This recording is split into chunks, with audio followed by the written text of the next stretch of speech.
Hello, good morning.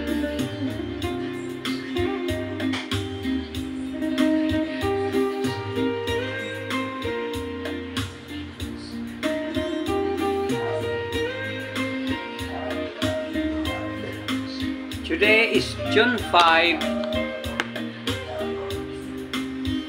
Wednesday, 2024. Practice uli ako sa aking speech therapy through public speaking. Para ito sa mga torpe. Tayo mga lalaki,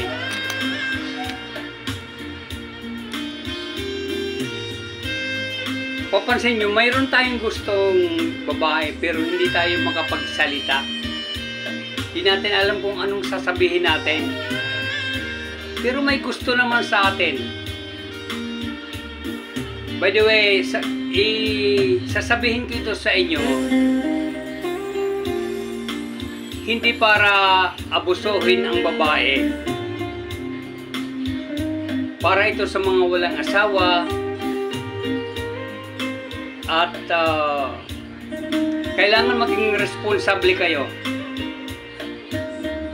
Hindi ito para magkaroon ng marami babae. Pagsisisihan nyo ito pagdating ng araw. Remember the cause and effect.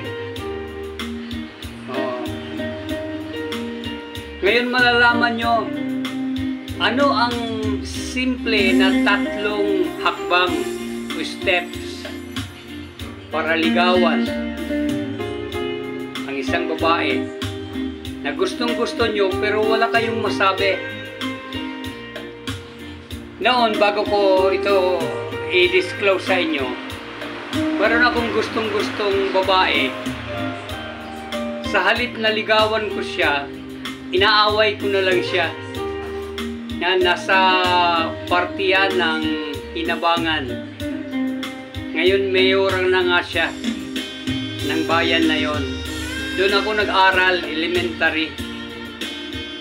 So, madalas ko siyang awayin dahil mag-classmate kami. Pero ang totoo, gusto ko siya. Torpe ako. Ngayon ito para sa mga torpe. Mga binata. Para naman sa mga babae, alam niyo na kung gagamitin nila itong sasabihin ko. So ang aking thumbnail sa ilalim sa aking title, sasabihin ko, torpe ka ba? Torpe ka ba? Tatlong simpleng paraan sa panliligaw sa babae. Ano ang number 1? Na isusulat ko sa baba ang script, maikli lang naman. Ang unang sasabihin sa babae, ito.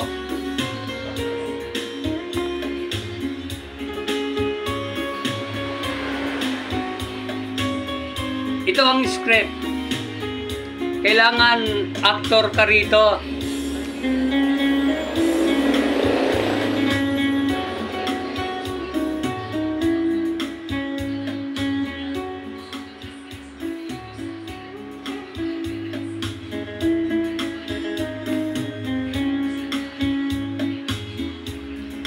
Kailangan magpo-propose ka sa babae pag na mo na gusto ko rin niya.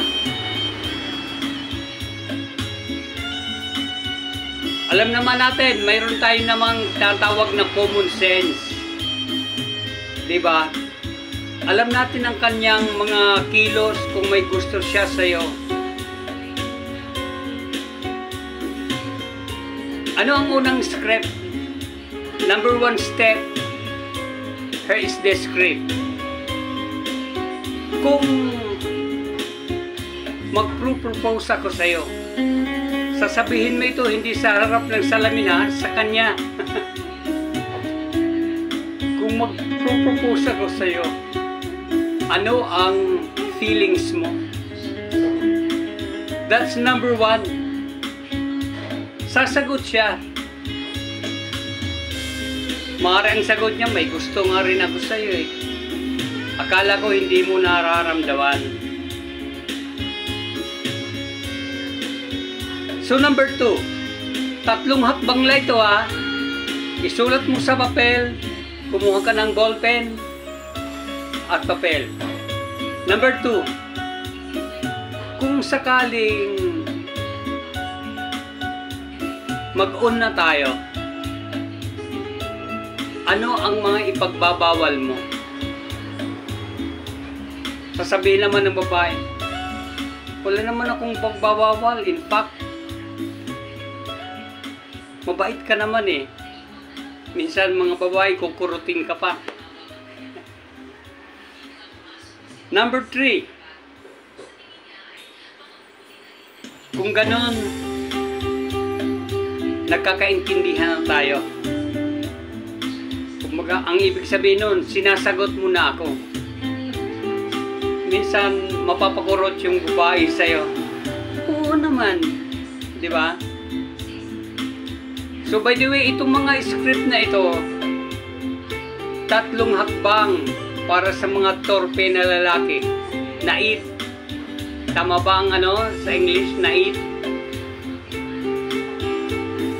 Hindi para ito abusuhin.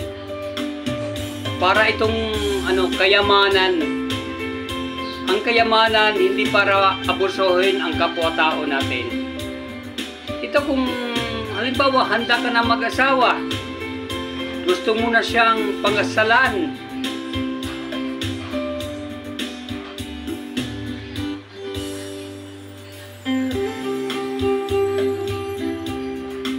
Diba? Bakit hindi? Pero kung gagamitin mo ito para makarami ka lang, I don't advise. Gamitin mo lang itong kung natuturpe ka. Alam ko may marami ang mga torpe. Ako na yon, isa na ako noon nung binata pa ako. May gusto-gusto akong babae. Naisasayaw pa nga ako ng isasayaw ko pa nga nung GS namin, pero hindi ako makapag-propose. So, pwede mo itong gamitin. Yung mga script, you're like an actor. Gamitin mo lang sa maayos at magandang paraan para hindi ka mapahamak. Kasi kung liligawan mo ang babae, liligawan mo tapos mapunta ka sa puwersahan, kakasuhan ka ng rape. O diba? Pero kung ikaw ay binata na, handa na magpakasal at natutorpe ka, gamitin mo yung mga script na yan. Okay? If you like the video, don't forget to subscribe and share. I-share mo ito. Lalo na sa mga torpe. Kung mayroon kang kaibigang torpe, wala pang asawa pero kailangan na niya mag-asawa, gusto niya na mag-asawa, gamitin mo ito. Maraming salamat sa panonood. 9 minutes video. Thank you. Have a nice day.